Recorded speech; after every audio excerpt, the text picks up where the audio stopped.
Hello, Charlie TCG here, and welcome back to my channel. Obsidian Flames didn't change the meta too much, but some of the decks which were really strong became much better due to how the format is slowly evolving into more of a path to peak and ability-focused format. So I'm going to break down my top 8 competitive picks for decks. Some decks you'll definitely be surprised where I place them, and some decks like Lugia didn't even make the cut. That's how much this meta is evolving, where kind of Lugia is taking a bit of the back step. But with that being said, I hope you enjoy this video and my top 8 picks for competitive decks, as regionals just start next weekend, specials as well. So I'm really excited to see how this format is going to develop before we get 151 next month.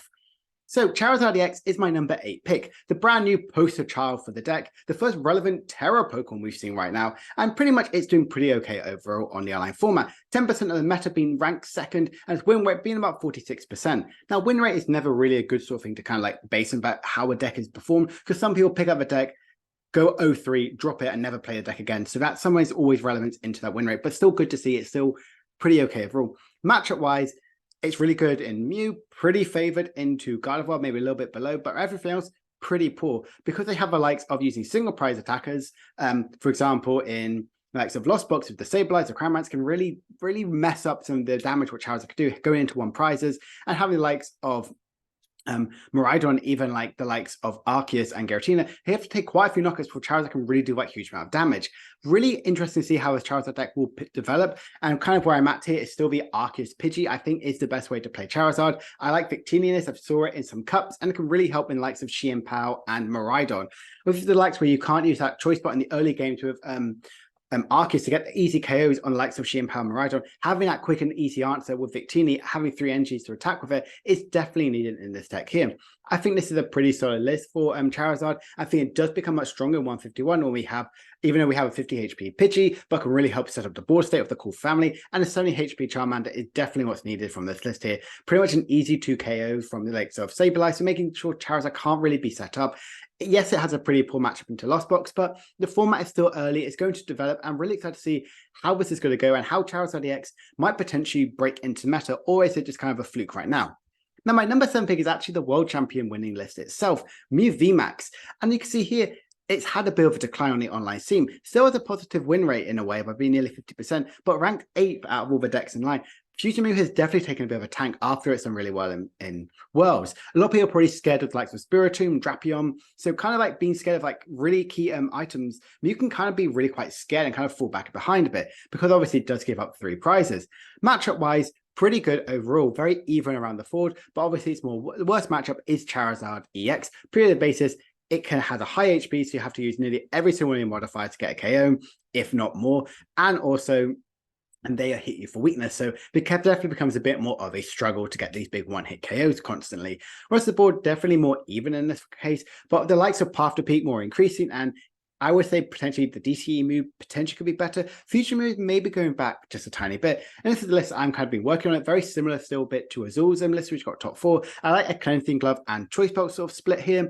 Choice Belt is really good, obviously, in loads of these V decks like the Arceus and Giratina's, but I think Cleansing Glove is really good still in the mirror match, but also especially in the Gardevoir. Trying to get that one up, that less extra power tablet you need to play with the deck here. I like the Nest Ball. I really like having the high count of Lost Vacuum to go with Path to Peak. You still want to be disruptive, but also still have that draw capability. I think this list could be pretty okay overall. I wouldn't be surprised if Mew does do really well in Japan, happening over next weekend, or potentially Mew could do really well. But right now, I think a lot of people are scared to play Mew, purely on the basis about how powerful it performed in the World Championship and how Mew always likes to be countered with the likes of Spiritomb and the likes of Drapion. So going back to DT is still a little bit too early, because I think people will still be scared for Mew VMAX.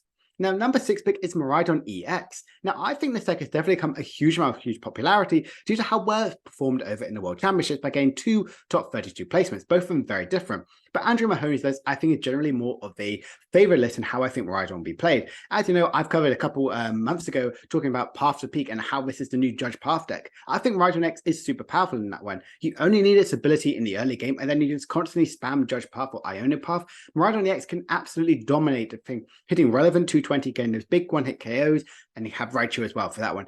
Matchup-wise, you can see here, pretty good. It hasn't got the best into Lost Box matchup, pure on the basis that they are also Path to Peak. They are also can slow down your board very early on, as you don't play too many ways to get rid of the Path to Peak, and also in the ways how they can use single price Pokemon to KO the likes of your Fluffy, that's why the deck is so powerful. You can go into Power Peak, still energy accelerate and not rely too much on Generator. But everything else in the likes of Chien-Pao is one of your most favorable matchups. I definitely struggle against Miraidon, constantly doing Power Peak, constantly getting big one-hit kills, whereas they can potentially have Bravery Charm and you have to discard 5 energies.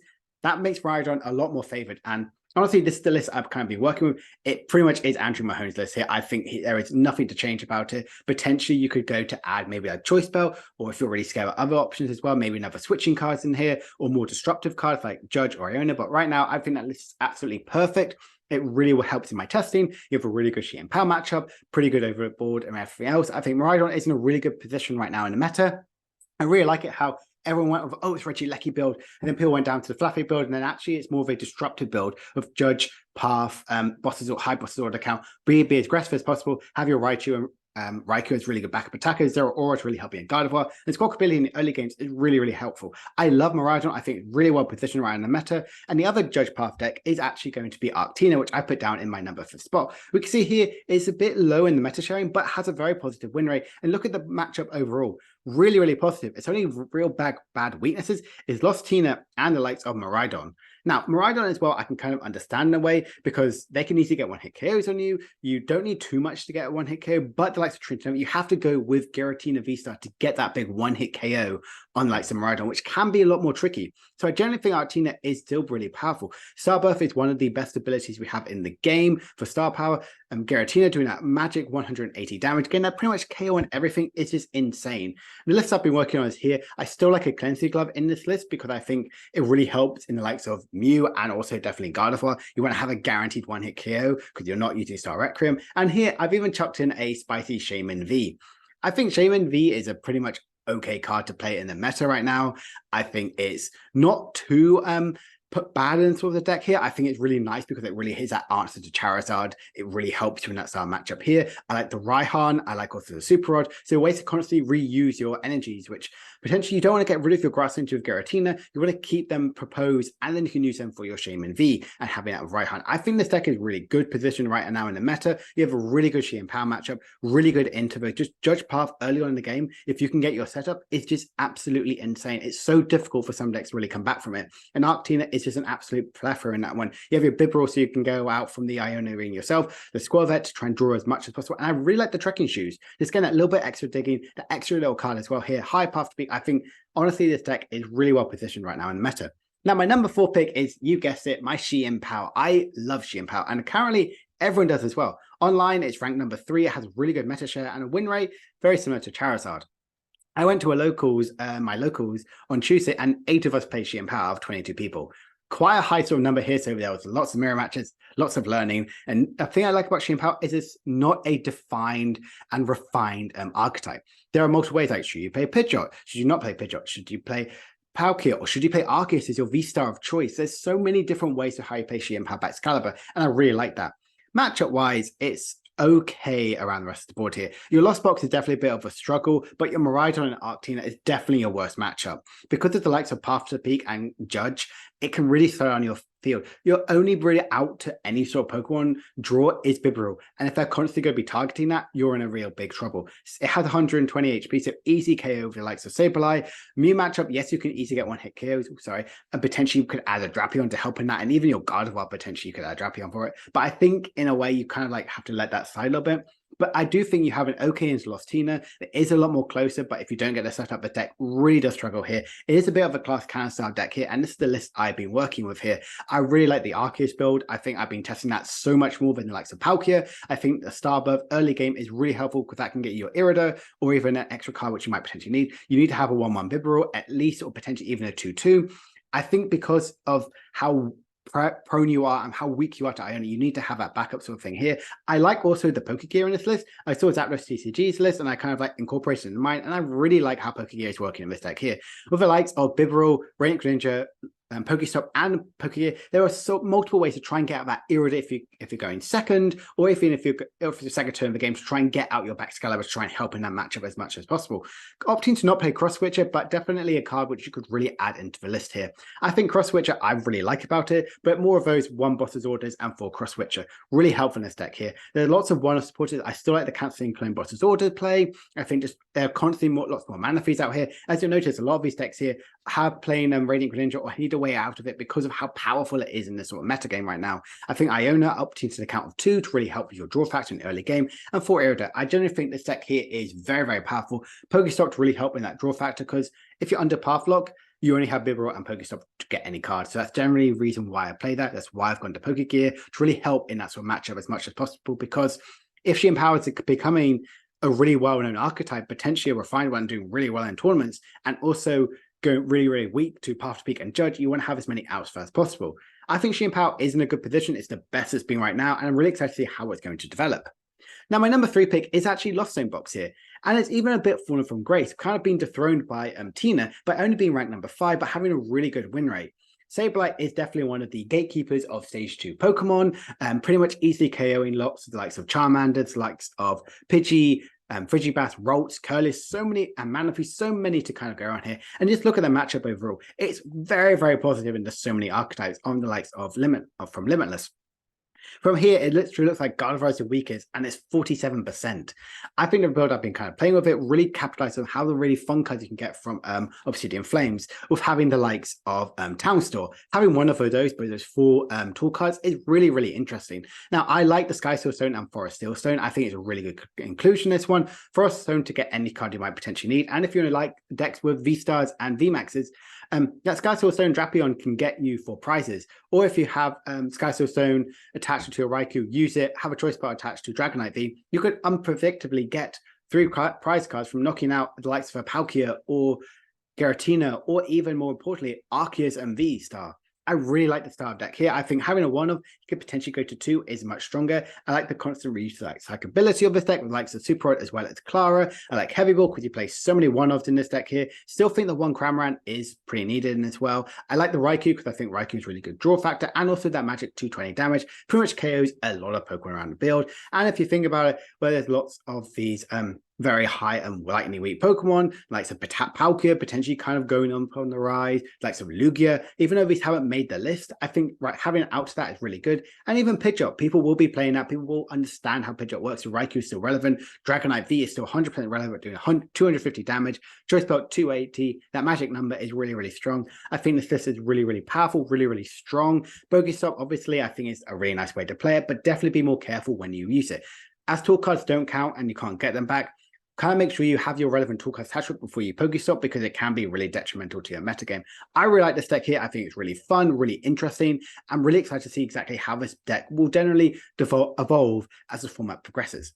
Now, my number 2 pick is actually Gardevoir EX, and kind of everyone is knowing exactly what my number 1 pick is after choosing Gardevoir as number 2. It has a pretty good results online, really decent matchups overall, even though it's not really that positive, but a lot of them are very close. There's no 30%, there's no low 40s. It's kind of like a bit high 40s.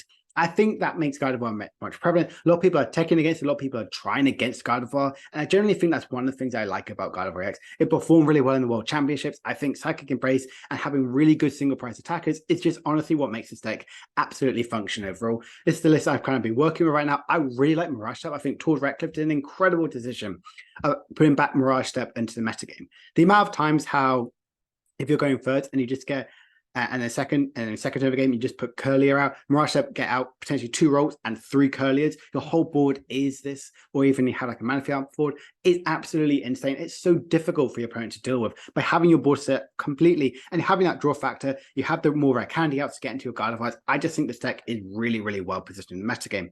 I like having Worker, Power Pad, and 2 Stadium Pods. As I mentioned, Path to Peak is going to be a lot more popular right now in the format right now, and having multiple outs of Path to Peak is definitely much stronger. If you are more scared about it, you potentially increase the counts of Worker, or potentially add another Stadium card. Temple of Sinnoh potentially could be used. Fusion Mew is still pretty okay, but you're mainly in that for your Lugia. Lugia, as I mentioned, isn't even in my top 8. I think online it's doing not pretty poorly, but not many people are playing it. So definitely you don't need Temple right now. But if it's a huge resurgence of that Lugia deck, definitely a way to include back into Temple. I think this list is very, very refined, very similar to Tord's list. I've cut down the reversal energy. I have kind of like increased that adding the Worker, more Stadium card. I generally think it's more sort of my play style of this deck here, and I really enjoy it in my playing it as well. And I think this is really good. Now, my number 1 pick is, you guessed it, Lost Tina. Ranked number 1, meta share by being 15% of all online tournaments and a win rate of 53%. And look at the matchups, pretty good overall. His worst matchup is Mew, and like I mentioned, not many people will be playing Mew as often, and Giratina can kind of do really well in it. I realized because if you look back at my channel, my third video, I said, is Giratina in the best second format? And it's really fun to talk about it. Literally about 8 months later, Giratina is still BDIF. I think that's really nice about it. What really evolved in the Paldea and Evolved meta is people really started to respect Giratina V-Star. I think in the Scarlet and Violet meta, people are like, oh, Giratina is BDIF, but it never really got the results. And I think after Worlds getting Rank of Paramount, getting top 4, I think the online results, I think looking at Cup, I think just feeling the deck as well, is honestly one of the best archetypes right now in the meta. Lost Impact doing that magic 280 damage, KOing everything is super, super powerful. And then Star Requiem instantly KOing anything is just insane. The amount of times you can pretty much get a Star Requiem out, or even the Sableye Lost Mine turn 2 is honestly insane. This is the list I've been working with right now, and I honestly think it's really, really powerful. I've opted to take away Choice Belt and added in Cleansing Gloves, purely on the basis I generally think you want to have that instant KO on. You can go Star Requiem and then another KO on likes of Gardevior is just really, really strong. It's really, really powerful, and I think this list here is really powerful. Like about it, I've increased the path counts. I think I've added the Pokegear because in my testing, I love Pokegear. I think Pokegear is so underrated in Giratina. Trying to get that supporter out, that chorus out turn 1, if you're going second, is honestly really, really important. I like having 2 sort of disruptor cards, a Roxanne and Iono. Iono is good in the early game, so you can get 6, but Roxanne and your opponent, it's absolutely devastating. The opponent's always going to think, oh, they're only going to play 1 disruptor card. But if you go back-to-back disruptor card like Iona and then Roxanne, or even you can get rid of an Iona or Roxanne, the opponent is going to be so kept off guard if you go back with this late game. That's why I really like this card in this list here. I think the 4 Jet Energy is really powerful. I love the Cleansing Glove. I love the Boss Order. I think this list here is just absolutely my sort of cup of tea for how to play Giratina V-Star, and I really hope you help. This helps sort of like refine your Giratinas and kind of like think about exactly how powerful Giratina really can be. So I hope you enjoyed this video, and really hope it's a bit more insightful to that about my sort of takes on the top 8 cards in the meta right now. A little bit different. I put Chien-Pao a bit higher up, but I'm a huge fan of Chien-Pao. I generally think it's really well poised in the meta game. I think Judge Path decks are going to absolutely dominate Obsidian Flames format. As I mentioned, except for Giratina V-Star, all of this, most of the top decks do play a rule box ability, which really helps with their game strategy. Shutting down Chien-Pao, shutting down Gardevior, if you can do that, you're in a really good situation. That's why Arctina and Miraidon will potentially do really, really powerful in this metagame. Charizard, I'm unsure exactly how it might potentially go. Doesn't have the best matchups. It kind of can be a bit clunky at times. It will get better when 151 comes out later on next month. Legal. So let's see exactly how it kind of is positioned right now in the meta game. But I'm excited to see how this meta will slowly evolve, and really excited to see some of the tournaments happening next weekend. So if you enjoyed this video, please make sure to like, subscribe, and comment down below. Do you agree or disagree with some of my lists here? I would love to hash it out in the comments as well. Do you think Giratina is BDIF, or do you think it's still Gardevoir, or maybe even you rate Charizard higher than I do? So my name is TCG. I hope you enjoyed this video, and I'll see you guys later. Bye for now.